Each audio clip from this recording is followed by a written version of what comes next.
The Jon Anik and Kenny Florian Podcast. Jon Anik and Kenny Florian. I f***ing love them. I can't get enough of them. Let's hear that Boston next. Big jab there from Duffy, and Frank Mir is hurt now. Down goes Duffy, out cold. Frank Mir does it again. Rock'em sock'em robots here. Oh my goodness. Hyperbole. There are a couple of absolutely self-involved bull artists. Here are your hosts, Jon Anik and Kenny Florian. Headshot, bang. Oh, done. Great to have you with us. As always, we do not take your viewership nor your listenership for granted. It is Monday, October 3rd, 2022, episode 367 of the Anik and Florian podcast. Scale of 1 to 10, Cody, how good does Kenny look today? You might as well start watching this show if you're only listening to it at this point in time. He had to go to one of his children's schools this morning, and everybody is the beneficiary because of that. It's like one of the three times I think in the, nearly 400 episode history of the podcast, you've had a caller on. So good morning. Good to see you. Yeah, I'm here in my formal attire, nice plaid shirt. Yeah, man, did a little talk on Peru today for my daughter's school. Give a little background on that, and that's why I'm so snazzy right now. I was wondering what was going on today. Not a presentation about Brazilian Jiu-Jitsu, the great nation of Peru. Today's episode of the Anik and Florian podcast brought to you in part by, it's in the contract with UFC Fight Pass that I do these spots in a Boston accent. So see the best UFC Fight Pass has to offer on the Fight Pass 24/7 stream, offering a constant channel of historic fight action all day, all night. Tune in, sit back, and enjoy a network created by fans for fans. Step into our world, UFCFightPass.com. And right now, Anik and Florian Rewind exclusive available on UFC Fight Pass only. I guess that's what exclusive means. You can look back at the first fight that Kenny and I called together. I believe Nick Denis was the winner. Several octaves higher, both voices. It's hard for me to watch that, but if the viewers are so inclined, you could certainly check it out, but hard to listen to. I'm just glad our balls dropped, eventually. That's Finally. good. Took a while. Yeah. January 20th, 2012. All right, a lot to get to today. We will recap Yan Xiaonan's successful first main event offering in the UFC as she gets past Mackenzie Dern. A lot of injuries over the weekend. We'll talk a little bit about Aaron Pico's dislocated shoulder and some leg breaks in MMA and in the NFL. But I want to begin, if I could, Kenny, with Yan Xiaonan, because what a performance. What a job over the last 12 months by this individual, putting herself in a position to handle this Mackenzie Dern challenge, which is so unique in mixed martial arts. It's Yan Xiaonan by majority decision, 48-47 times 2, 47-47 from the dissenting judge. That was Mike Bell, who had a 10-8 for Mackenzie Dern in round 5, I believe. Ken Flo, your thoughts on one Yan Xiaonan moving on up at 115 pounds? Yeah, Yan Xiaonan and Team Alpha Male really did their homework. When you're looking at an opponent, you have to see where they are strong. With Mackenzie Dern, there is no mystery. She is an absolute beast when it comes to Brazilian Jiu-Jitsu and her submission game. And very few teams approach it from the standpoint of, let's make our fighter unkillable first, then build a strategy around that. And it seems like that's what they did here. Let's put you in all the worst positions. Let's put her in that omoplata position. Let's put her in that armbar position. Those are the two moves. And you could say the knee bar for Mackenzie Dern as well. But, getting her used to defending those types of submissions are critical to the success of any fighter that is going to face someone like Mackenzie. And it was clear that Yan was in those positions in training. And she was very comfortable because of that. You could see her composure, the way that she was defending, I thought was brilliant. And then her overall game strategy into that fight against Mackenzie was significant. I think, Mackenzie struggles with footwork. She struggles to get into the proper range. And I thought Yan did a great job from the outside, landing those shots to the legs of Mackenzie, landing some overhands that barely missed and land some hard shots. Mackenzie has quite the chin. But I thought it was a great job by Yan Xiaonan and her team. So I've taken 6 Brazilian Jiu-Jitsu classes in my life. One of them, I ended up drinking Gatorade on the curb outside. So probably 5.5 classes. I missed a good chunk of that second class because of all the forward rolls. Thanks, Pahumpa. But Uriah Faber sort of mentioned the word simple in our fighter meeting, that some of these defenses actually are overcomplicated by some people and are pretty simple inherently. And I think it kind of dovetails a little bit with what you're saying in terms of finding these particular areas in which Mackenzie Dern is strong. The omoplata is one of them. And just making sure that Yan Xiaonan is so drilled in that particular area that she'll be able to execute on fight night, because they have the athlete seemingly who can execute. Yeah, absolutely. And, so much of it can be solved with just simple positioning, putting your head and your body in the right place, having your arms on the inside of their arms, making sure you're in the right position at the right time instead of overcomplicating things with crazy counters and, for Yan starting to go for submissions. No. We're going to keep it simple. Keep your head and your inside position. And just do that, and you could take away a lot of someone's submission game, especially if you're in that top position. So you could see she worked, very hard, both on top and in bottom from a lot of those tough positions.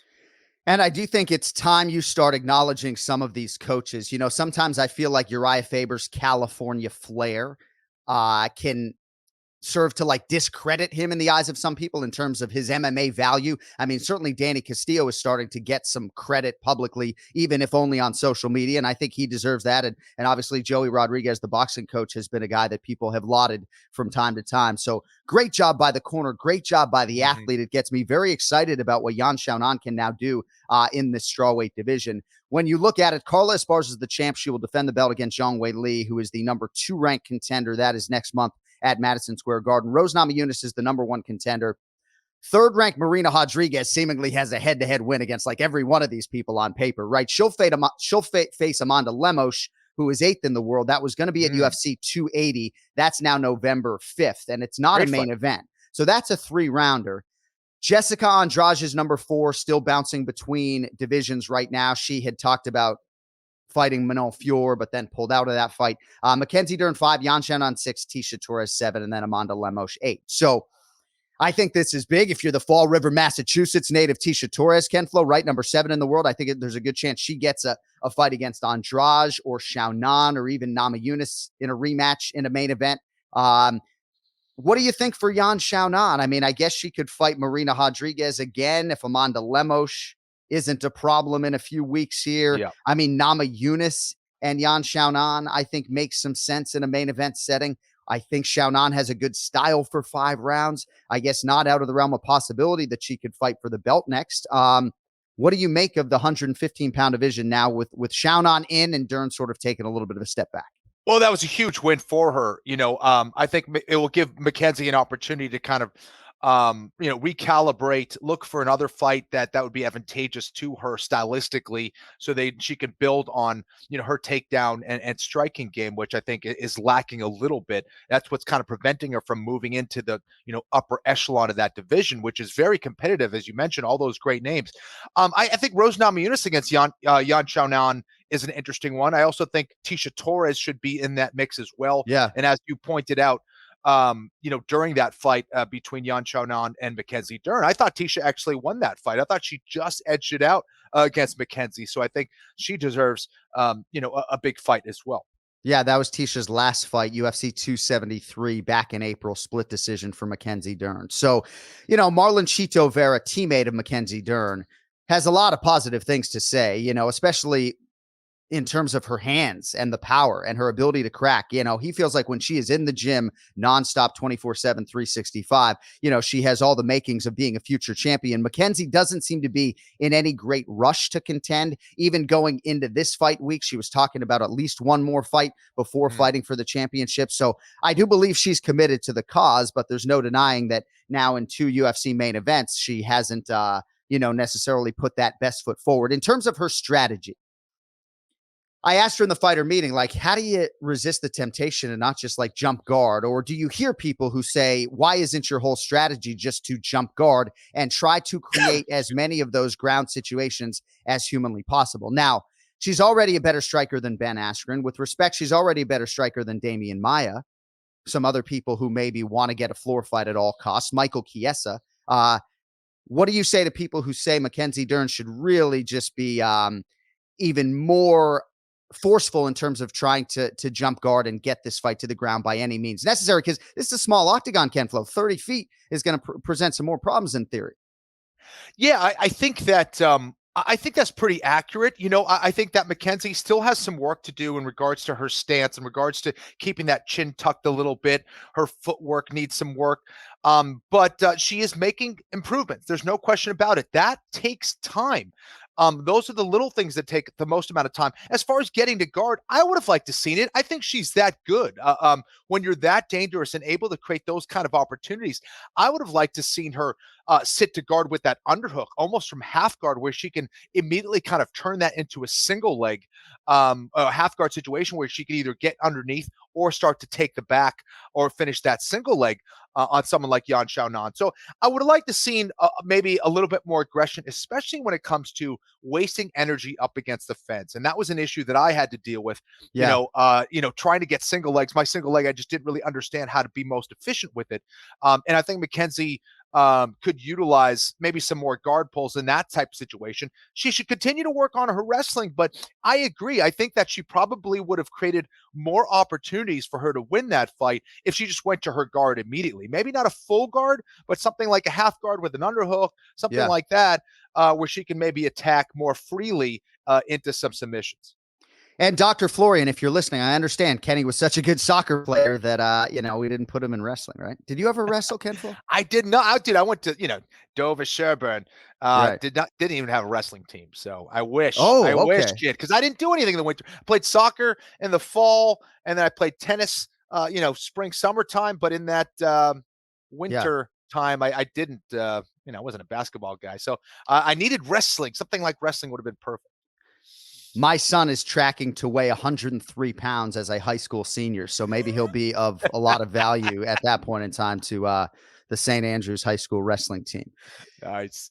So I can't profess to you how impressed I was with Yan Xiaonan, just in her ability to navigate this particular challenge. And I said on the broadcast, she almost celebrated as if this was a world championship, because I don't think you can overstate how much confidence it will give this athlete to get through this annoying, for lack of a better adjective, challenge, and now draw a striker potentially for the title. Like this Mackenzie Dern training camp for a lot of these strawweights, I just think has to be mentally, emotionally, physically very difficult. And Yan Xiaonan, I thought, just passed this test with flying colors, and I think it will forge her now as she moves forward. So I 100% agree. The work that she put into that fight and going against someone who's as dangerous as Mackenzie on the ground and succeeding in a lot of positions that a lot of other women in that division wouldn't have is going to propel her forward, with confidence, with her skill level. Those are the type of fights that can change a woman's career. So big win there. all right. So in terms of the mixed martial arts scoring, I was too late in trying to book Sean Sheehan today. I was trying to do so because I still don't know how he scored rounds 2 and rounds 5 of this main event. And he's an opinion that I care about, candidly, in the space. So one of the judges, Mike Bell, gave round 5 a 10-8 for Mackenzie Dern. Now, I largely, as a thesis statement, am all for more liberal 10-8s. I didn't happen to see one in this fight, but in closing the book on this fight, Kenny, I just wanted your thoughts on the scoring. I had Yan Xiaonan winning the fight 3-2. I gave Mackenzie Dern a 10-9 in rounds 2 and rounds 5. I give Dern a lot of credit for round 5, and I thought it was getting closer to a 10-8. I didn't see a 10-8 in the fight. How'd you have it? Yeah, I was really trying to look with a critical eye. I had seen our producer, our star producer, Cody Merrow, tweet about a 10-8 in round 5. So I was looking to see if it was warranted. I didn't think, that's one of the few times I disagree with Cody, but I didn't think it was warranted there. What I'm looking for in a 10-8 is, yes, there should be a good amount of grappling dominance, but it should revolve around a dominance that is submission oriented, where, in my opinion, where you're showing some kind of damaging stuff in regards to submissions. Did you tweak their knee with a leg lock? Did you destroy their ankle and now they're limping? Did you get so tight with those rear naked chokes that their head looked like it was about to pop off? Are you landing strikes that is weakening and damaging your opponent?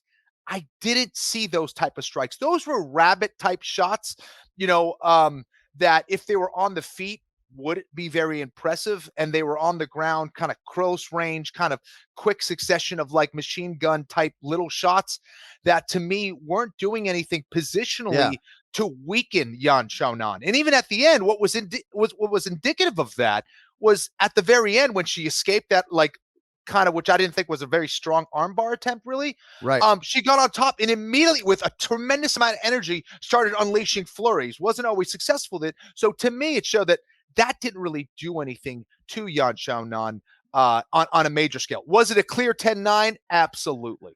Yeah. Round 2 for me, I actually was talking to our producer, Zach Candido, in the truck. And if memory serves, I think we were more aligned that round 2, there was an omoplata there that seemed a little bit more severe for Yan Xiaonan. So maybe if I was looking for a 10-8, it would have been round 2. But either way, Mike Bell is an exceptional judge. And largely, I think you have to get aggressive with 10-8s. And I'm happy that he was aggressive, even if I don't necessarily agree in the case of this particular round. Our star producer, Cody Merrow, had a pretty hefty bet on Randy Brown by decision in the co-main event. And he gets that ticket home. He defeats Uncle Trinaldo, as he called him at our fighter meeting, Francisco Masaranduba Trinaldo, who was born August 24th, 1978. Dang. What'd you make of the co-main event as Randy Brown gets it done on all 3 judges' scorecards, 2 rounds, 2-1? Yeah, first of all, it's crazy that Trinaldo, 2 years younger than I am, is still fighting in the UFC and fighting these beasts at 170 pounds. He's in that weird weight class that's like 160, 165 pounds. Right. And he's going against a guy in Randy Brown made him look really small. But yeah, man, listen, I thought it was a pretty conservative approach there from Randy. I think he did what he needed to do to win. I think that I would have liked to seen a little bit more. I think those are the type of fights where if I see a future star, like a guy who's going to really be elite in that division, I'm looking for a finish, candidly, which I thought Randy was capable of pulling off. He didn't. It was a little bit, I don't want to say lackluster, but there was something lacking for me in watching that fight. But still, a good win against a very tough guy in Masaranduba, who we've been calling, we started calling his fights way back when. Yeah. And he's a dangerous dude who can put anyone out, even at 170 pounds. But, it's a solid win. It's a solid win. I think Randy Brown would agree with everything that you just said. He is a student of the game, if nothing else. And I think he would agree with that assessment.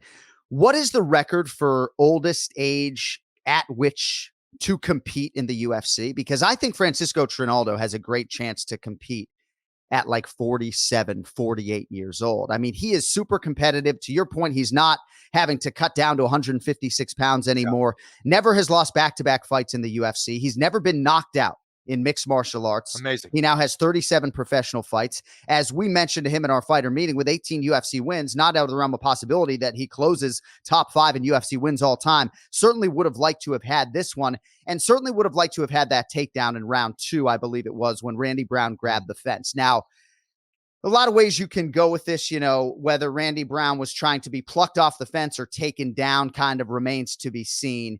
Certainly I reacted to it on the broadcast, and I guess I just wanted to talk about the moment a little bit because I thought it was a pretty important moment in the fight, especially given the way round 3 went, insofar as Trinaldo took him down and was able to keep him there and control him for the bulk of the round and did a little bit of damage along the way and wasn't so much as warned by the referee, to do more on the ground. So I don't think it's out of the realm of possibility that if Trinaldo gets that takedown without a blatant fence grab, that he wins this fight 2-1. And I don't even know if Masaranduba, dripping with class, would even acknowledge as much. But we were talking about it on the broadcast. We thought it was very blatant. And I mentioned the possibility of taking out a point. I didn't articulate it particularly well. I regret using the word testicles, I guess, in hindsight. But, I was emotional in the moment because, my inner monologue is that is so blatant. If you're not going to sort of put Trinaldo in a dominant position or put Randy Brown on his back now, then maybe have the conviction. Yeah, that's what I should have said instead of pull out your testicles. Said have the conviction to take a point because the first warning comes in the back, and that was about as blatant as I've ever seen. Now, I'm much closer with Randy Brown than I am Trinaldo, right? That's my boy, but I got to call it like I see it, and look pretty blatant to me, Ken Flo. What do you have for us on that? Yeah, man. Listen, I think you forgot your filter just for those 2 seconds. I thought it was the Anik and Florian podcast. Exactly. It wasn't terrible, to be honest. But, I think you're accurate in that, those are the pivotal moments in a fight that can make or break you. And the fact that Massaran Duba didn't get that point taken away, or that Randy Brown did get that point taken away for Massaran Duba, was harmful. It could have changed the fight. And again, I sound like a broken record when I'm talking about this, but every fight can make a break or fighter, right? That could be the difference. And of course, there's a lot of money involved, a lot of opportunities involved with winning or losing.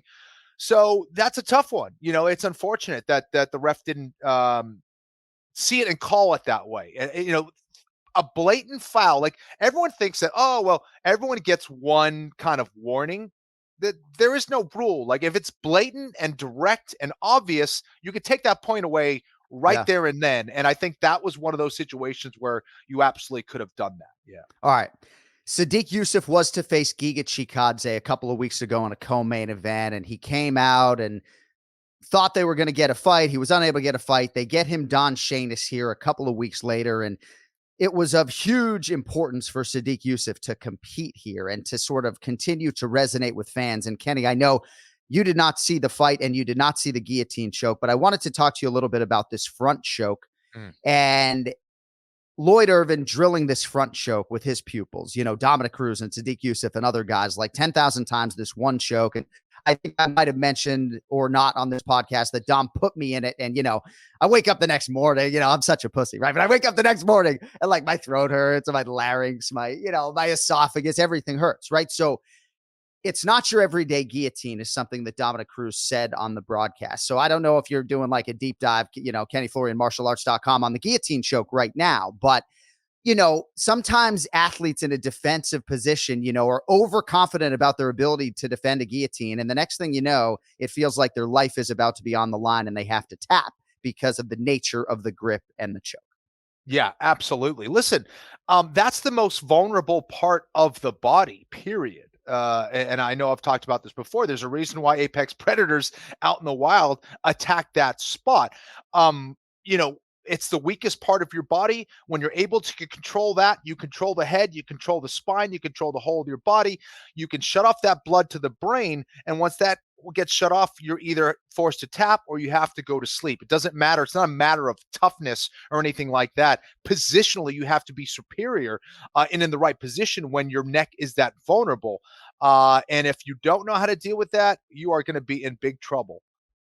One thing Dominic also said is sort of off the record, but he said, like top 5 guys just aren't going to put themselves in that position, so even though Dominic has that choke in his arsenal when he's fighting top guys, he feels like it's going to be kind of like a 5% thing that he's able to actually get it, which maybe is neither here nor there. We're going to talk about some of the other performances when Ray Longo comes on here in a few minutes, but I just want to talk to you about some of these sports injuries, man, because when somebody has a huge injury, like Chance Rencounter several months ago had his entire rib cage shattered by a kick, and it's thoughts and prayers from everybody for about 24, 48 hours. And then everybody kind of disappears and you can barely breathe for, several months. And we saw some really nasty leg breaks this weekend. First fight of the night in Bellator, Richard Palencia, and then Minnesota Vikings safety Lewis Seen.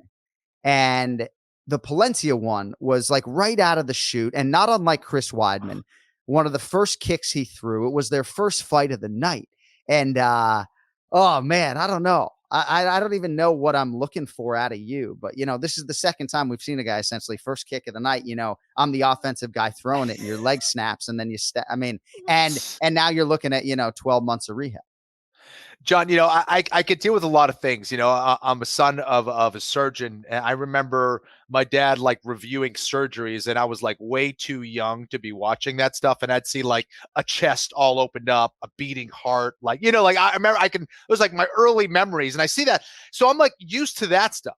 But one of the things I cannot stand is when I see a bone that's either not in the place where it should be, or when you get these compound fractures that we've seen, like the Chris Weidman one, the Anderson Silva one, Corey Hill from way back.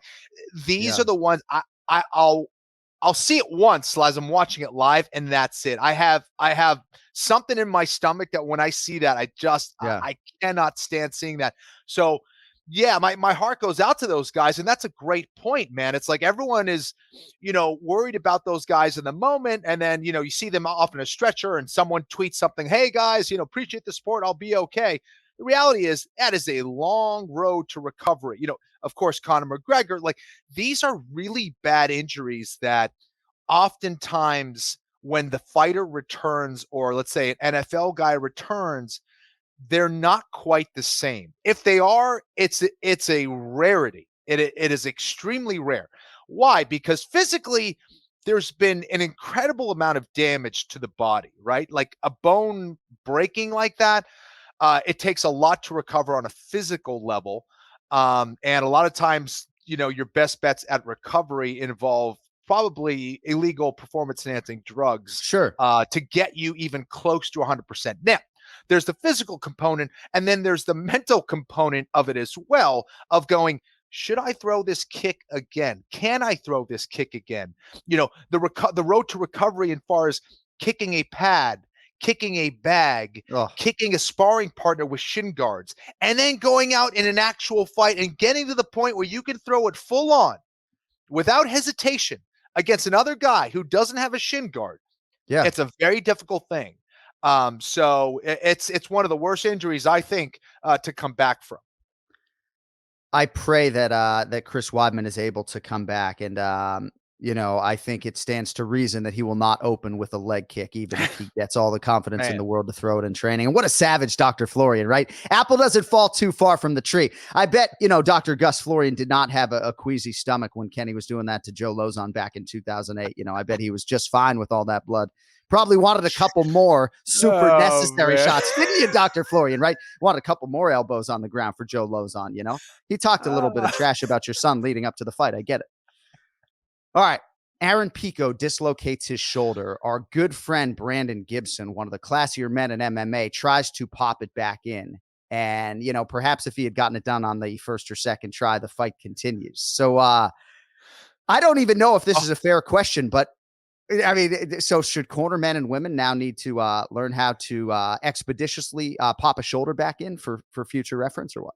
Hey, why not? The best kind of people learn from other people's mistakes. I don't want to say Brandon Gibson, that was a mistake in any way, shape, or form. He was doing his best to try to put that shoulder back in place. Kudos to him for trying that. And it might be that he did know how to do it. He just wasn't able to. It can be a very difficult thing. I remember when I was doing my CPR certification for certification through Brazilian Jiu-Jitsu, they taught us how to put things back into place, like a shoulder and stuff like that. And they taught me, I don't know if I'd be able to do it. I'd probably need to get the guy on the ground and put 2 feet like in his shoulder and like pull his arm out of the socket, which of course you probably wouldn't be able to do in the middle of a professional mixed martial arts fight. But it's no easy task, number one. But I do think there could be some value there, of really learning how to do something like that. Having the ability to save your fighter from an opponent with a cut, knowing how to, get that fighter to continue with a cut, or how to continue with a dislocated limb is huge. That's a part of your job as a corner man.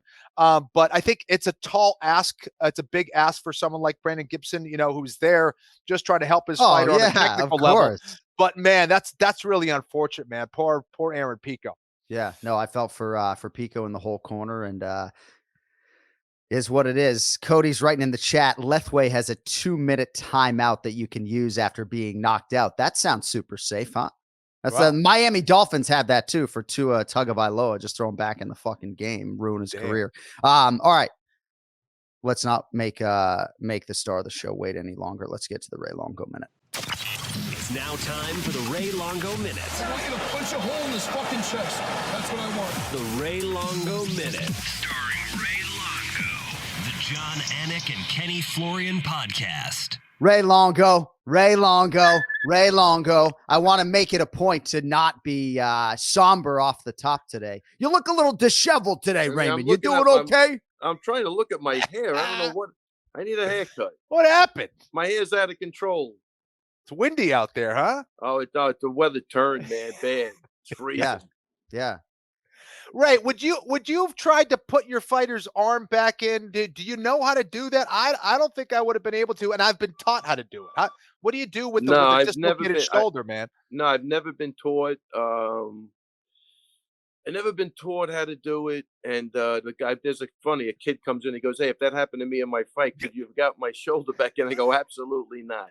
Absolutely, you don't want that either." Mr. Miyagi, you little Mr. Miyagi. I think Merab's good. I think Merab has popped a couple of shoulders back in. So, it's one of those things. I think if you did a couple, you could do it. But, Yeah. It happened to me sparring once. So, I mean, I feel for the guy, and I did keep fighting. So it was weird, Merab would probably keep ramming his shoulder into the side of the octagon until it went back in. Yeah, right. Remember the old Mel Gibson from Lethal Weapon?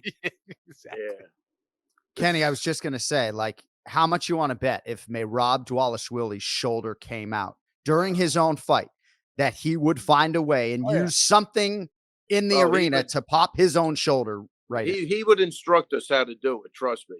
Yeah. Or he'd do it himself. Savage. Yeah. So, I don't know if you've ever had to prepare an athlete for a stylistic challenge like Mackenzie Dern. I hope TJ Dillashaw's doing his homework, certainly when it comes to Aljamain Sterling and all of his annoyances on the ground, if he's able to get the fight there. But what did you make of Yan Xiaonan defensively and otherwise in beating Mackenzie Dern over 5 rounds just a couple of days ago? I tell you, I really enjoyed that fight for the exact reason you're saying, is because there's always that thing. She's down. There's a minute to go. It had that element of excitement that makes for great anything, especially a fight where the girl's going to win the fight, but man, there's 2 minutes to go and she could be submitted any second. So I thought it was a great fight. I want to say something. I love these little clips that Cody puts up now because I got like a 10-minute attention span, so I'm good for those clips. But Kenny, man, I got to say, hit that pick right on. I listened to that yesterday. He really, I almost got another respect for you because it was like he just said, "I'm not satisfied yet," because Dern is good, man. She is coming forward. She's tough. I think, I think it was Kenny or somebody else said if she gets her wrestling down, that she's a major problem because she's not lacking grit. She's not lacking determination. I think she made great, I'm probably repeating what he said, but no, it's good strides in her stand-up, but defensively she was off. You could see the left hook looked like it had a magnet on its hand, like she would get hit every time with it, and it was a little confusing, but she's somebody I'm looking at that you really could work with any way you want. She looks like she's not lacking the desire to want to get better, you know what I mean, because she already has. I think she's made great strides, but the fact that Kenny said he just wasn't sold yet, see, that's high level to me. It really is. So, because I wasn't sure. And, I thought she was better all the way around, but that other kid did a great job. Defensively, you can't ask for anything more. So, did somebody say, Kenny, she's a white belt, or is that a joke? Yeah, I mean, she might be. I know she comes from, Sanda background, with just some grappling stuff like that. But I mean, she did her homework, though. I mean, the alpha male guys had her definitely doing a lot of groundwork in preparation for this. Yeah, because Dern is definitely another level on the floor. There's no question about it. You could see the way she transitions, and just a great, look. But yeah, I don't know. That was a great fight. So yeah, but great fight on both ends. But Yan definitely won the fight. Unless you score that last round at 10-8, then you can come to a draw like one guy had it. Right. It might be hard to defend, but I think she did enough to win that fight for sure. Uriah Faber said she is getting a belt upgrade. So certainly probably going to be a blue belt the next time she graces the octagon. I mean, can you just give her purple belt? Can't do that, Ken Flo, right? I mean, I guess you can do whatever you want, right? I mean, hey, there's a lot of black belts on that UFC roster. Seems like they hand those out like candy these days, no? Not a whole lot of brown or black belts that would have been able to avoid a submission against Mackenzie Dern. Kenny, I'll tell you a funny story. When Weidman was coming up, I mean, that guy was a white belt, a blue belt. He's just tapping out black belts. And at the time, Kenny, I would tell like a jiu-jitsu guy's tapping out black. Impossible. It's impossible. It can't happen. I go, really? Can't happen. Watching a guy run through a fucking room of guys that are really, just run through them. And then he went to the city. And I guess it was like a black belt class. And I think he had a good day. And Dan goes, what belt are you? It's like, maybe he said purple or blue. And Dana just gave him a brown belt, like right away. Yeah. Right away. The only reason he didn't give him the black belt is because it was Matt's guy, I think. But he said, I have to do this, I think, to save everybody else from going, what the hell is going on? Because, Kenny, back in the day, if you were a purple belt, you had to beat a brown, like they have a nice way of moving up. Now it's not like that, obviously, right? Everything's just a stripe and a free-for-all. But for what he did at that time, nobody could even believe it. So I think I don't know where I'm going with that. I remember hearing about Chris Weidman before I even saw him in the UFC, and people were talking about this kid from Long Island. They're like, this kid's a monster. Wait till you see him. He's a dynamo on the ground as well. He's tapping out black belts. Like, watch out for this kid. So I heard about him before he even fought in the UFC. When I saw Bro, I remember one of Matt's black belts who, was one of my students also. I met him at a point. He goes, and I didn't even know Weidman. He's like, what do you do when you get these wrestlers, man? They're young and, God forbid you're like 35 or 40. You got a 22, 23-year-old monster. Just with squeeze strength that's sickening. Like, you know what I mean? Like, and he gets it. And he freaking gets it. Picked it up quick. Yeah. I mean, watching Bo Nickel was kind of like, Weidman, when he started out taking some guys down, just Darce choking them or choking, just guillotine the other guy. Just, you could see it was just brutal. So, like, even for Bo Nickel, right away, he could beat 85% of the guys. There's no question in my mind. But as he goes on, it'll be interesting to see. But he looks like he wants to be there and he gets it, which is half the battle, And John, just to your point with the Chinese girl, like even when I get a person like that's good, like at stand up, how to get back to your feet, bad position, start them off with that so they're not taken back by that. And it looks like that was the kind of the roadmap, not getting back to the feet as well, but you do have Mackenzie Dern on you, but she did survive against a high level. It's almost like back in the day you were on the floor with Paul Harris and he didn't rip your knee out.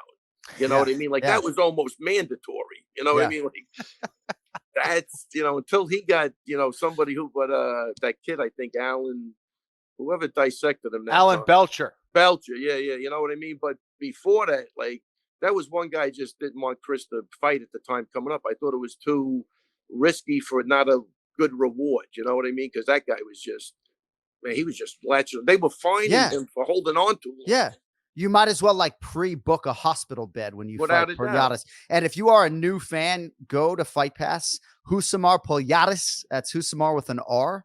Had some muscles back in the day. Had a few muscles. And he felt like there were a lot of things super necessary after the horn or the tap. Yeah, right? he'd never hear the horn or the referee telling him to break or the tap for some reason. Yeah. I don't know why. I know towards the end he started fighting with a hearing aid and just to cover it up a little bit.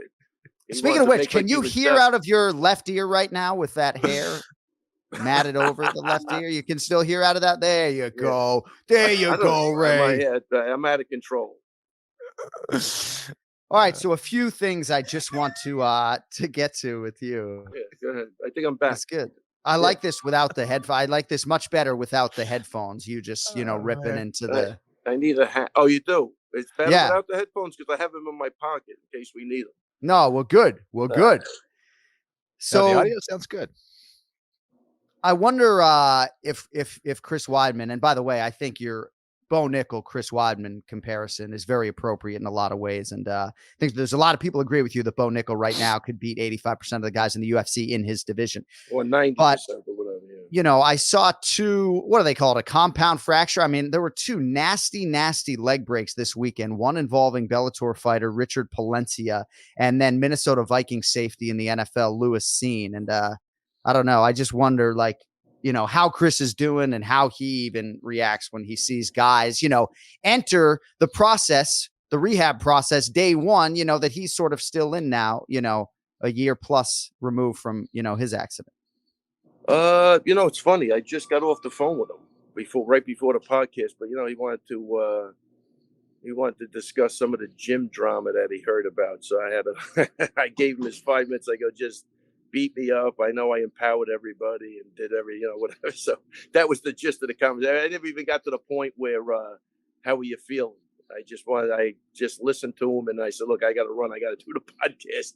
I got the hell out of there. But it looks like he's doing all right. But that I don't know. You'd have to ask him, but I will next time. But I'm sure it's not a good thing seeing other people with the same problem you had. That's got to hurt a little bit. We'll get him on the podcast, friend of the program, and get that update.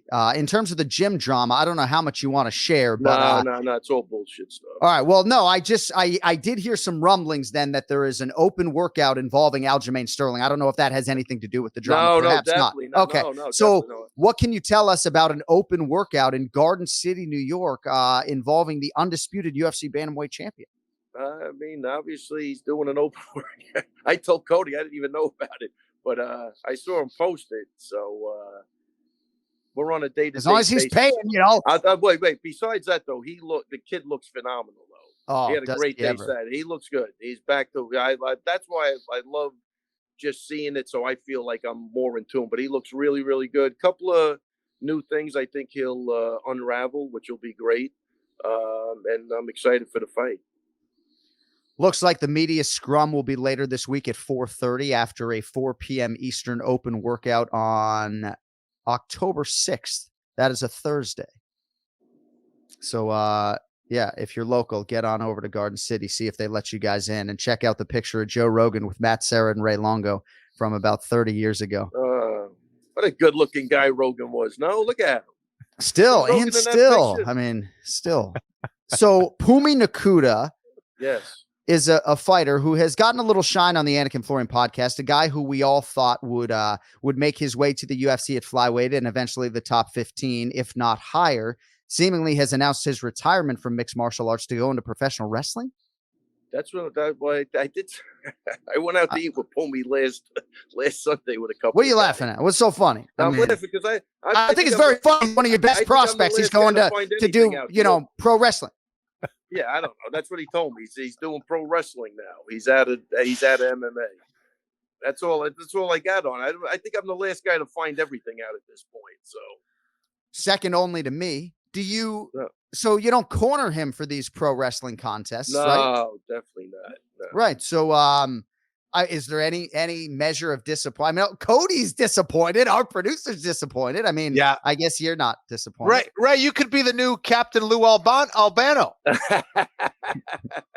I'm the wizard. I'm the Grand Wizard. The Grand Wizard. Yeah. What the fuck am I doing? But Dave, is that the direction I'm heading for? I'm a pro wrestling manager now. Be good. It's good money in that. I'll tell you one thing, McMahon. I don't know. Who is that? Is that the Wizard? But all of these references are over my head. I'm just saying. Man. No, I'm not. But if I'm an MMA coach and Pumi Nakuda sits me down and tells me with all of his potential that he's leaving pro fighting, I guess in some part, honestly, I say good on you, man. Because I do think there's going to be less head trauma in that world, to be sure. You don't have to spar. But I don't know, man. I was excited to see his career trajectory, which kind of seemingly stops here. So that's all.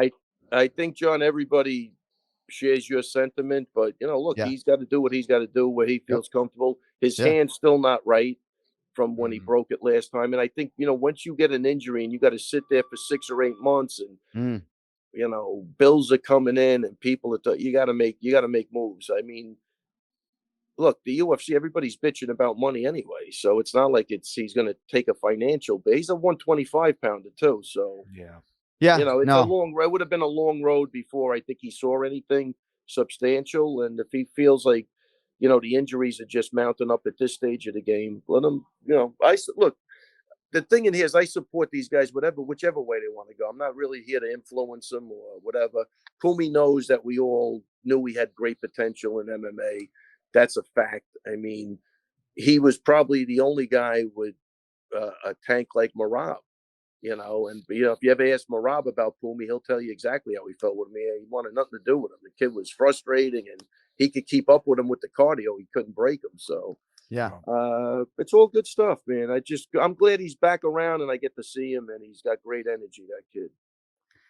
And I think for a lot of other coaches, this would be perhaps more devastating. Ray Longo's got, he's got an undisputed UFC champion in every goddamn era the promotion has ever existed, right? And has all these head-to-head wins over guys like Anderson Silva and Jose Aldo. So I think Ray Longo's doing just fine. But we wish Pumi Nakuda all the best in his great kid, his great future kid. endeavors. So I just wanted to rifle through some of these other performances from the UFC Fight Night to see if there was any performance that you wanted to talk about. And then I wanted to talk a little bit about Mark Zuckerberg's presence in the arena. First of all, Francisco Trinaldo against a guy that you guys know pretty well, Randy Rude Boy Brown, training under the great Nardu Debra. Your thoughts on Randy Brown extending his winning streak to 4 over the ageless Masa Randuba? Yeah, I mean, look, Randy, the guy, the length and the height, he's super, super talented. He's doing what he has to do. I mean, I think he should have been able to put that guy away, but I think that's what the UFC is going to tell him too. Is like, I mean, the guy's 40. Well, how old is he? 44 years old. Yep. Yeah, I think he knocked him down. I think he should have made more of an attempt to finish the fight, but I know he's very talented because he's been in the gym and I think he's a problem moving forward. He's got great potential. Oh, yeah. For sure. There's no question about it. No, I think he would tell you this was the most lackluster performance of this 4-fight winning streak, but you can argue it's the toughest test to pass, right? He called him Uncle Trinaldo, said to Dominic Cruz, when Dom asked a pretty thoughtful question, like when Randy talks about the challenges ahead of him, and he's so thoughtful in terms of his MMA progression, right? I mean, he feels like when your base is grappling or wrestling, maybe it's easier to expedite a title run, but he was exclusively a boxer until he's 19, and he just still feels like he's closing these gaps and checking these boxes. But to face a true veteran like that, I give him credit. Any thoughts on the fence grab? You think maybe I made too much of it, or? No, I don't think you made too. You can't. I don't know. I mean, I think if it prevented a take, I don't remember it exactly. I know Peterson did it, but. You just got to be, whatever it is, with all of this stuff, you got to be consistent. You know what I mean? So if there was an inconsistency and he's done it before where he's taken a point away, then I got a problem with it. If not, he gave him a hard warning and he moved on. And it never happened again, I don't think. But that, you could make a mistake when you're up against the cage like that to grab it. So, I don't think it was that blatant, but it was close. Well, somebody suggested that I eviscerated Keith Peterson. I would certainly say to any of, my brethren out there in the referee and commission world. It's more a general point about like not being afraid to take a point if you see a foul that is seemingly so blatant, because I don't know exactly. It's a little tricky, right, to just give the takedown. I think it's easier to just take a point. And then Randy probably would have had to go for the finish and maybe you get a more exciting fight, but that is neither here nor there. All right, gosh, my contact lenses are failing me. Fight of the night was Daniel Santos against John Castaneda. I mean, that was an absolute war. One of my favorite fights of the year so far. Looks like Ilir Latifi's going to retire after a win over Alexei Oleinik. God, it's amazing how many 40-year-olds we had on this fight card. Latifi, Oleinik, Guido Canetti with a submission of 42 years old. Crazy. That was a crazy fight. I don't even think I remember seeing Canetti fight. Did you see Brendan Allen submit Christoph Jotko? Brendan Allen got a bonus. Dude, that's impressive, man. I mean, Jotko's a very hard guy to get out of there, and he made it look easy. And then Mike Davis over Slava Claus back for the first time in a long time. All right, before we let you go, you see Mark Zuckerberg in the building? Do you know who Mark Zuckerberg is, Ray? You must. Right? Yes, I do. You got Facebook, Ray? You got Instagram? Oh, we know about your Instagram trials and tribulations. For everybody out there, the Instagram guy is back. I got somebody working on it now.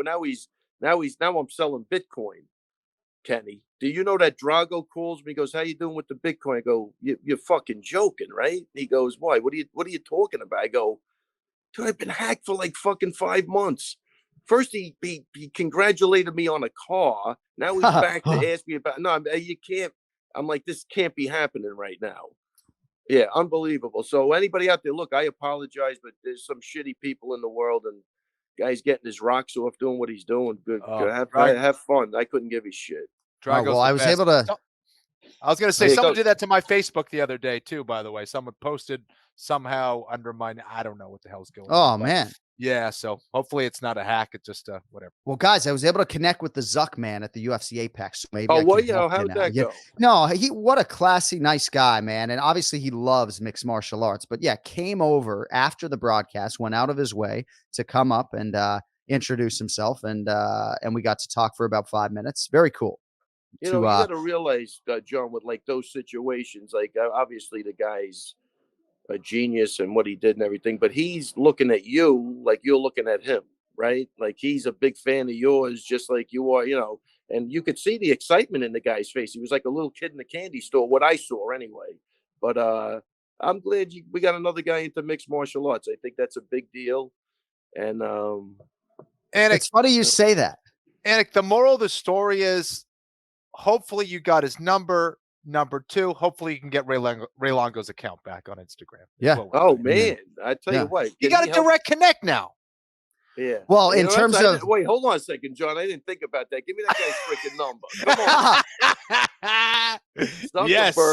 Zuckerberg, do the right thing. He's got to be listening to the podcast right now. You look like a nice kid. Do the fucking right thing. Come on, man. This is stupid at this point. Let's go. Well, in terms of picking and choosing my battles with my new friend, Mark Zuckerberg,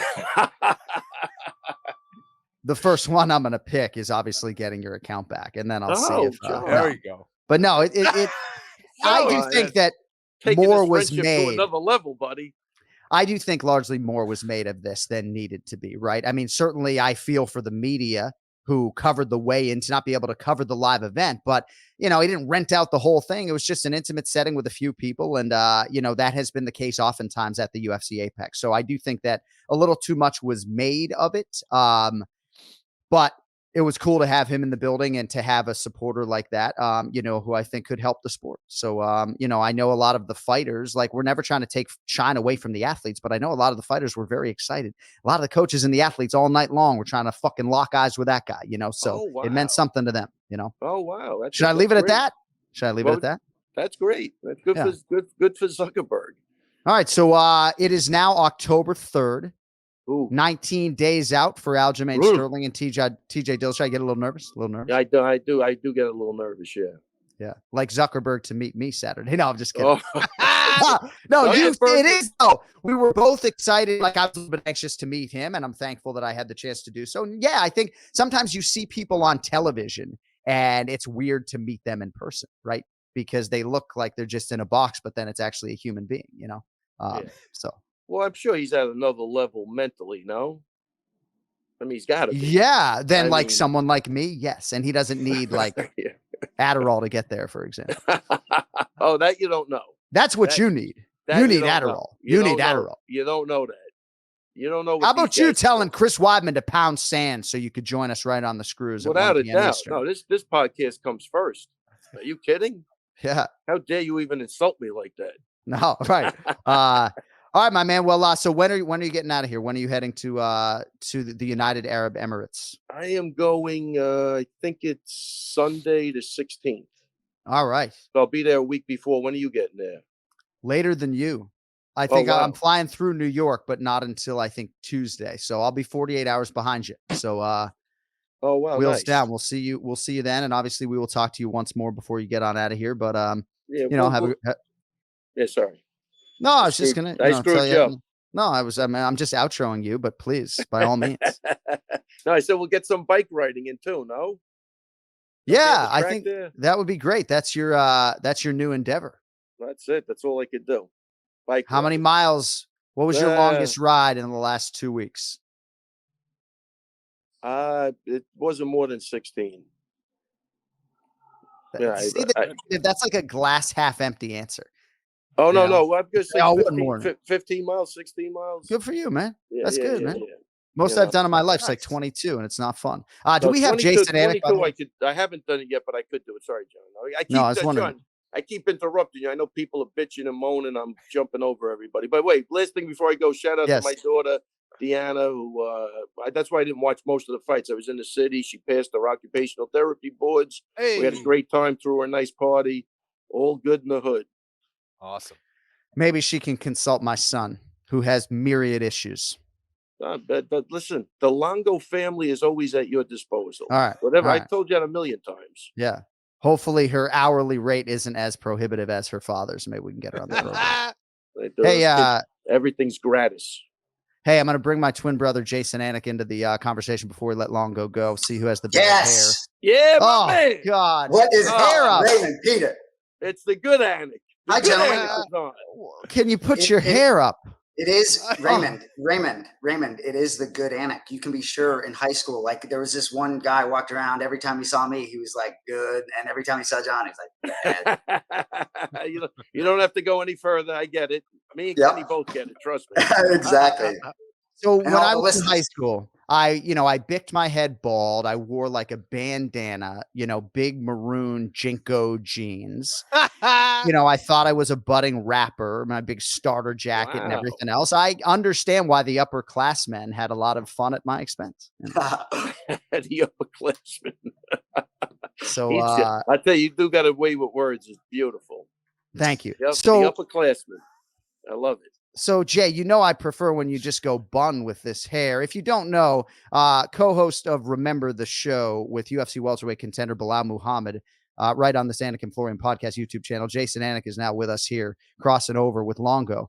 But the hair, man, the hair. Yeah, I let it flow for Ken.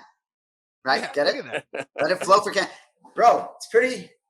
So got some juice. It's long. Got a little juice, baby. Yeah. Basically, he let his Ken flow. Exactly. Yeah, exactly. I love it. No, but you guys talked about that Trinaldo fight, and you buried the lead, didn't you, Jon? Did you talk about what really happened? You don't mind, do you? No. Oh, all right. Raymond, Kenneth, your co-host here. Did you guys hear what he said on the broadcast? We did. No, he did. He did discuss not with Ray, but the testicle. Did you hear what he said, Ray? That's what he meant when he eviscerated Keith Peterson. You heard what he said. Did you talk about exactly? Did you quote what he said? I don't want to repeat. For all the viewers, no. Did you talk about what it actually came out of his mouth? No, let's hear it. Well, no, I should have said, or maybe a referee at times would have the conviction to take a point away, and instead I said, or maybe you pull out your testicles and take a point. Right. But I didn't.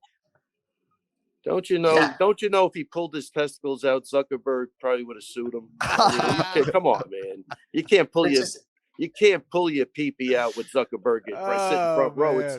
That's not right, John. We have to hold the MMA community to a higher standard. Yeah, no, judged on every utterance over 6 or 7 hours, but let's hope my producers maybe skip this episode, when they... So, all right, Ray, well, we'll let you go, buddy. But we appreciate the time. Jay just wanted to say hello. Everybody loves Raymond, right? Everybody fucking loves Raymond. So here's your hello. Jay, thank you very much. And I hope I see you soon, buddy. Absolutely, man. Wanted to see your face. I thought they were going to get you out of here. I'm glad they didn't. Good to see you, brother. Ditto on that. Thank you very much. All right, my men, I'll talk to you guys later. Ray. Take it easy, great Ray Longo, guys. With us every week on the Anik and Florian podcast. Can you hear me, Cody? Yeah, hey, I mean, hold on. You're real hot with the mic, just so you know. I don't know if it sounds like we're getting a bunch of echo from your kitchen, so just fucking chill out. Nice kitchen, okay? by the way. Just chill out. The lawn guys are here, so hopefully it's not too noisy. What's up, Cody? I'm here. You just got to make sure that your little gear setting is on the proper mic. We've only done 78 episodes of live TV up to this point, but it's on the right setting, a little different locale. You can get me out of here anytime if it's no, it sounds fine. You sound crystal clear as you were saying. No, I just want you could just see that fantastic Slimstone in the background. SlimstoneUSA.com. Right. I appreciate it. No, Kenny, just sometimes these lines out of this guy. I'm just sitting here with my head in my hands, I feel talking about the ref, who he's defended ad nauseum with Dominic Cruz. If he just pull out his testicles, pull them out, and so I will say he rarely does anything like that. I will say that. I don't think he's ever done that. There's never been another reference to testicles as far as I can recall. And I don't know. Maybe he was a little excited because Dominic Cruz was right next to him. He wanted to get at. I think that's probably. And for the record, spoken lines, everyone. I know we had a little bit of fun at that expense, but spoken lines, not other kinds of lines. I don't know. I don't know how the Trinaldo corner reacted, and I think largely I am making too much of this singular fence grab, but man, in the moment, it's like, gosh. Would it have been worse if you said like cojones or like what? Well, no, the reason if you really want to know, what's the if you really want to know, the reason I said testicles in the moment in my head is because I was trying to soften up the word balls, if you can believe that. And I actually made it harder. So exactly. But I'm just saying, like, you can just read the Modelo promos, just relax. You don't need to agitate. He loves to agitate. He's talking about Adderall when I'm in the other room. Just like, he doesn't even take Adderall. Like, run around, just run the mouth, all his life, run his mouth. I'm coming running. Anyway, go ahead.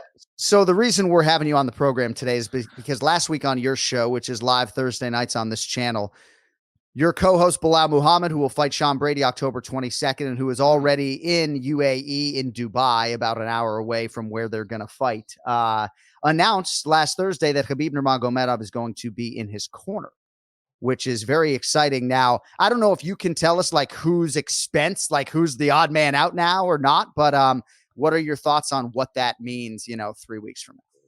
Well, I don't think it's an odd man out necessarily. The third guy, I think, can fluctuate from time to time, but his main boxing coach, Mike Valley, will be down there, and Lewis Taylor, his main man, former PFL champ, Kenny, will be there. They're both always there, but Khabib to be the third guy, just to be immersed in this camp, and you see Cody nodding his head. There's so much noise about Sean Brady out there, and sometimes I feel like my man Belal doesn't get enough respect. Boxing looked a lot crispier last time out. I'm just glad he's put himself in the absolute best position to win with this whole crew. But frankly, I have tremendous confidence in Belal no matter who's in his corner. I mean, his mental fortitude and all the different tools in there. I'm looking forward to Sean Brady feeling him on the mat, but I'm excited for Khabib to be there. But for Belal, if you want to know the truth from my perspective, dude's ready to go 365 days a year. I don't think it's a huge needle mover for me. Kenny, a lot of people are picking Sean Brady in this spot, to Jason's point. In terms of a training partner and a corner man in preparation over 5 weeks, Belal will have in Dubai, essentially with Khabib. I don't know that you can do much better, right? When we hear what everybody says about how Khabib feels in training, how he feels in the octagon from guys who feel him for the first time there, like Gaethje and Poirier, I feel like it's a feather in the cap, to be sure, for Belal. Not to mention a 200-pound Khabib Nurmagomedov right now. Right. He has said, I'm not dieting ever again, basically. But yeah, no, I mean, how much experience are you going to gain from that? Just one session alone, I'm sure Belal could pick up a whole lot. But this is a guy in Khabib who has a tremendous amount of information. I think it's going to help Belal. And honestly, and I'm not just saying this because Jason's here or Belal might be watching, whatever. I think it's a good matchup for Belal. Yes, I think Sean Brady will have certain technical advantages over Belal, but I think people sleep on Belal's positioning. Just like, Uriah was talking about keeping it simple. You can solve so many issues with just positioning alone. And I think Belal might not be known for his submission game, but he's very well known for his positional game and his understanding of where to be at the right time. He rarely makes mistakes. He knows how to execute when it counts. And I think he just has way more experience than Sean Brady. So I think it's a good fight for him, man. I think he would be favored either way. When you add in that component of Khabib Nurmagomedov, I think he'll be that much more prepared. And John, let me just hop in real quick. Also being there with Islam and Islam's whole championship camp, I think can't be understated either.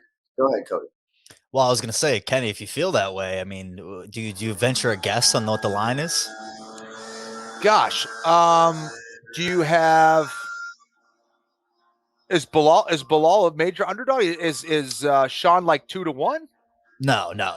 Okay, it's close, guess. But Belal is the underdog. Okay, like 175 plus 175. What do you got? So it's plus 120. It was plus 130 last week. So it has moved a little bit. So Brady's minus 140. Yeah, that's how you mute the landscapers. When you live in Florida and you do as much media as I do, you learn to mute the landscapers when you're not talking. Yeah, I did it a second ago. Oh, yeah. You kick me out of here at any time. I'm just keep talking. So, all right. I think, who do you guys have coming up? You know what? I was going to ask you guys who you have coming up on Thursday. I know the show window has changed a little bit with Belal Muhammad on the other side of the world. Do you guys have any guests coming up this Thursday, or do you not know that information at the current time? I don't know that at the current time, but probably not. Right. Probably be, if possible, be like Bronstetter and maybe Mystic Black. Maybe we'll do a little maybe I would like to see Bronstetter and Petrie go head to head. Jay, you were muted there. Maybe that's it. Maybe that's it. Yeah. No, I have because when Jay, I heard anything the leaf else? blower, I turned you on. Jay, anything else before we blow you out of here? Just a quick thing I want to say quickly. For those who don't know, John and I are hosting this show. This isn't a plug, but we're hosting a show called Anik Squared on the Hammer Betting Network. It's an NFL pick show. And the week you guys went dark, right? And John tells me, I know the views don't matter. It's all about the content. John doesn't care about the content, right? But so, we got a few views here and there, right? The week you guys go dark, right?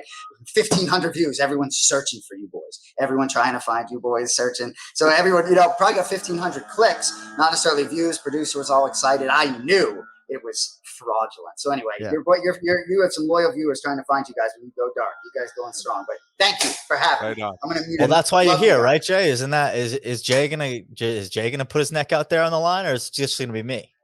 Well, in the future, I think we'll have you two go head to head on the NFL picks just to get a second voice on here. But he's not making an NFL pick today. No, absolutely not. I want that leaf blower fucking gone.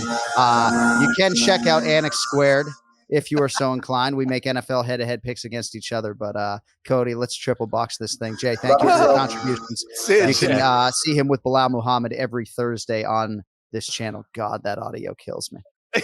Yeah, but his video looks so good. Like, not for nothing. He looked great. So no, it looked good. And he's going to be apologetic, but there's nothing he can do.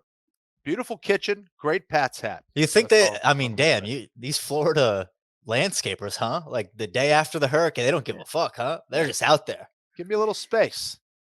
Sometimes I wonder, though, if people are just being nice about the hair, right? Like, I understand that I have an issue and so does he. I've been shaving my head since I was like 14, right? And here comes the apology, by the way. I've been shaving my head forever. He's been growing his hair, obviously, a long time. But I'm not trying to be funny when I just don't think it looks like it's like this long white hair. Like, what are we trying to do here? It looks good. I'm not trying to be funny. He's kind of got that like Dumbledore Gandalf thing going on. I don't know what that means. What does that mean? Dumbledore is? It's like a wizard. I like Dumbledore. Oh my god! I like the long locks. It's longer than I saw last time for sure. My dad just saw him for the first time in 6 years. Like, what does he think? I don't even know. Cody Merrow now joins us. Got a nice haircut, Cody. What's up, man? Haircut. I'm letting the beard go. I'm trying to get my Kenny on. There you go. You can go over and use code KenFlow at justformen.com if you want. But he doesn't use it. He doesn't use it. It's just a promo. God, there's so many rumors about this now, guys. Anik is starting a wildfire. This is all natural, all natty. There is a white hair somewhere right around here or something. I'll pluck it, but I won't dye it. You and Francisco Trinaldo both stopped aging at 33. He said that. He said he stopped aging at 33. And you know what? That's awesome. Oh, man. Cody, what do you have for us that we might have missed, good sir? So just some quick button-up points for UFC Fight Night 211. The bonuses were Brendan Allen, Chelsea Chandler, Guido Canetti, and Joaquim Silva. Joa, you like that? I like how you nailed Guido Canetti and Joaquim Silva. Two former pronunciation of the week names here on the show. Fool me once. I thought Chelsea Chandler was a great underdog, but I had no idea why Stoliarenko was the favorite there. She's a one-trick pony. She's got a good armbar, which Chelsea Chandler almost got caught in the first. But I thought that line was wild, and Chelsea Chandler's huge. I mean, she's going to be a contender. Yeah, no, I think that's fair. She's, I think if she's, 24/7, 365 committed to 35, she could be a really good bantamweight. But yeah, nice debut for her to be sure. Well, and I couldn't believe that she was a lawyer before she went into MMA. I mean, not for nothing. I probably would have made a different choice myself. But well, that didn't come up in our fighter meeting. I mean, I got my Chelsea Chandler notes here. I mean, yes, she did. She graduated from the University of Miami. I don't know that she went to law school as any sort of practicing lawyer. I mean, let's see here. Bachelor's degree from the University of Miami, but no, then went to I mean, I don't know if she I think passed the LSATs, or something like that. I don't know. All right. Hopefully. Maybe I should listen more. Maybe get to.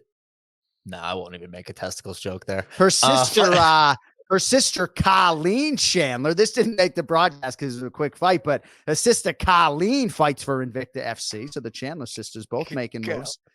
Colleen, that's a great Michael name. Chandler, Colleen, or Chelsea Chandler. Colleen, fucking Colleen got it done again. Hey, you guys see Colleen's fighting Saturday night at the fucking Saturday? It was fucking mint, dude. She at Westbury, the Westbury Forum. Fight of the night was Castaneda versus Santos. Goddamn right it was. That was crazy. That was a crazy fight. Dude, how about Willie Cat Daniel Santos? Recoverability. I mean, next level, you know? Well, and it just goes to show you what an experienced ref in there can do, right? Because an inexperienced ref probably would have stopped that fight. Watching at home, I thought it maybe could have been stopped, but then you get robbed of a great performance like that. Cody, I'm going to put you on the spot here, mainly for my own ego. I did get that fight wrong. What are the standings between me and our guy Brian Petrie? I think go ahead, John. I was just going to say it's amazing how close it is fight for fight. Yeah. I think Kenny has like a 1-pick lead, but then because of the odds, BP has like that's the thing. A couple $100 lead. Oh, son of a bitch. But it's very, I mean, we're 10 months in now and it's a 1-pick difference. I mean, that's pretty astonishing. It's close, but it's close percentage wise. I mean, yes, numbers. Very, very close. Okay. So in the main event, Yan 7 UFC wins, all by decision. So the next time she gets in there, maybe a hammer on the old decision ticket. Sadiq Youssef guillotine was 30 seconds in, but it was his first ever pro submission win. Don't sleep on Super Sadiq's jiu-jitsu, huh? Yeah. Brendan Allen, career finish rate is 80%. That's a Remember the Show champ right there. And leading into that, I was looking at just the amount of fights that he had compared to Jotko. I mean, it's kind of crazy. He's 26 years old. He's had like 29 pro fights, I think, something crazy like that. Yeah, he's the hardest guy to pick against, though, for or against. Yeah, and he doesn't do himself any favors with the matchups.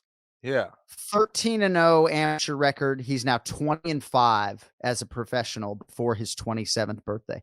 By the way, did you guys hear on the broadcast? I know Kenny didn't. So basically, Brendan Allen said that Jotko turned him down twice. Okay. Jotko didn't necessarily comment directly on that, but he said he then asked McMaynard for the fight, and he called Brendan Allen an annoying kid from Louisiana. Brendan Allen went out and put that American grappling on him, and damn. So I gotta love that. So the last point on there was Gonna Fly Now, which a year Latifi walked out to, possibly Latifi's last fight or last fight in the UFC. Gonna Fly Now is now tied with Stranglehold for the most wins in UFC walkout history. That info is via Jay Petrie from Sherdog, not my own. How about that? Pretty interesting there. So if you're looking for a walkout fight or song, that one's it. And then reported walkout information here.